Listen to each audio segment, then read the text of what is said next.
Hey everyone. In this video, I want to talk about an intriguing topic, which is the difference between physical and emotional cheating. And I'm actually very curious which one you view as worse. So, physical cheating is what everyone typically thinks of when they hear the word cheating. It's where your partner has sex with someone who isn't you. They physically are cheating on you, physically opening up their body to someone who isn't you. But emotional cheating is basically where your partner opens up emotionally and on a really deep level, being incredibly vulnerable with someone who isn't you. To me, emotional cheating is kind of like your partner running into one of their other potential soulmates. Because I do like to believe that we all have far more than just one soulmate. I mean, there's nearly 8 billion people on this planet. You can't tell me that each of us only has one person out of all of them that we're going to connect with on that deep level. There's no way. So I like to think each of us probably has maybe even a few million, or at least in the number of thousands of potential soulmates out there.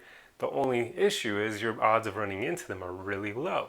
So emotional cheating is kind of like your partner running into one of their potential soulmates.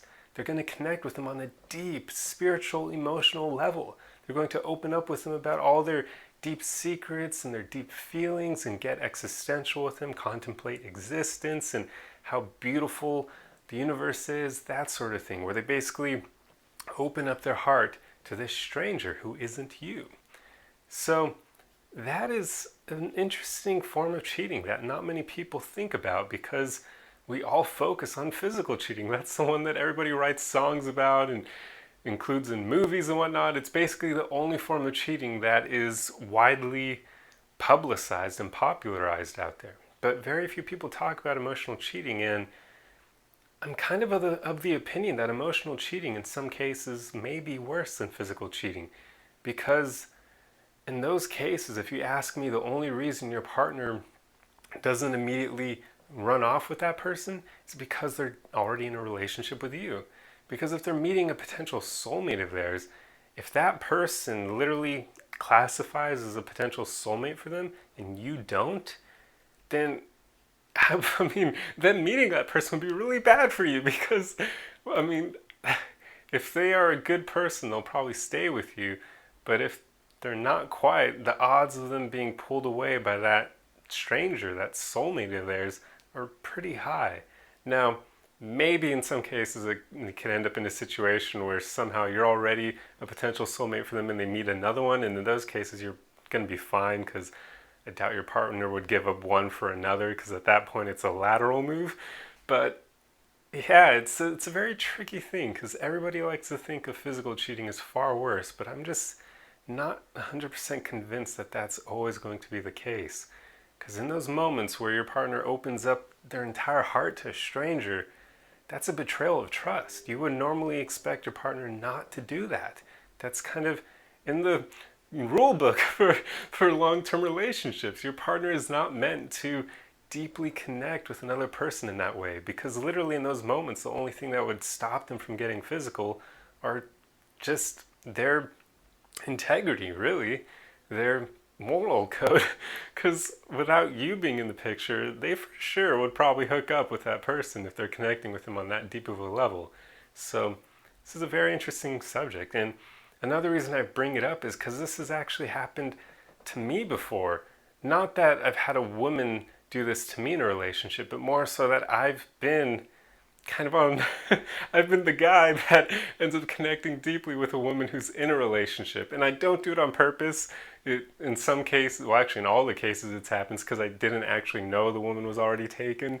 If I had known that, I wouldn't have agreed to hang out with her because that's not the kind of person I am. But this has happened to me in the past where I end up hanging out with a woman who I think is single, and that's why I agree to hang out, and then I find out somewhere along the way that she isn't. But I'm the kind of person where I always like to be authentic no matter the moment. So just because I find out that she's single, I'm not going to immediately suppress myself entirely. Now, I'm not going to try to like make a move on her, of course. I do have a moral code. What I mean is I'm not going to hide the fact that I still find her attractive and that if she was single, I would go after her.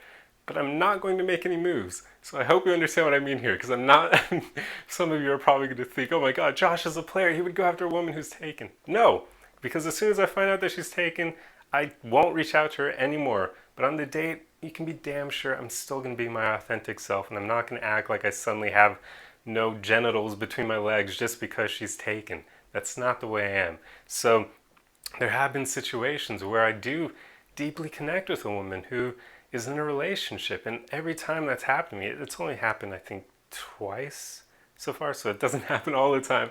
But when it does happen, I do feel kind of bad. Like, I always think, like, why, well, one, why would they agree to hang out with me if they are taken? But beyond that, I always just think, like, that's kind of, it's tricky because if how would the boyfriend feel if he knew that they connected with me on that deep level, that they shared deep secrets, that we talked about life and existence and the universe and romance and love and so many different topics, but even though we didn't actually do anything physically intimate, there's situations where the woman would literally open up their heart, literally, not literally open up her heart to me. She's not she's not ripping open her chest to expose her heart, but she would figuratively open up her heart to me. And I just always come out of those situations not feeling guilty per se, but just wondering how the boyfriend would react if he knew that that experience just happened with his girlfriend, that she just deeply connected with a man